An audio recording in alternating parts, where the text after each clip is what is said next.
Sofia tak pernah sangka panggilan itu akan mengubah segalanya.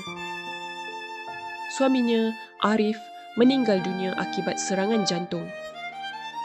Arif meninggalkan harta dan simpanan melebihi RM1,000,000. Rumah, kereta, akaun bank, tabung haji, KWSP, semuanya atas nama Arif. 2 minggu selepas pemergian Arif, akaun banknya dibekukan. Tabung haji dan KWSP pun tak boleh diakses. Semua memerlukan proses urus pusaka. 6 bulan, mungkin setahun, mungkin lebih. Tanpa sumber kewangan, Sofia tak mampu bayar pinjaman kereta.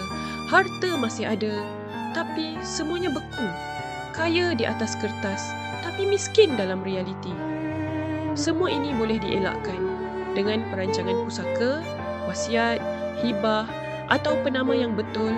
Keluarga tidak perlu menunggu dan hidup boleh diteruskan. Jangan biarkan keluarga anda terikat dengan harta yang tak boleh disentuh. Rancanglah hari ini demi mereka yang kita tinggalkan.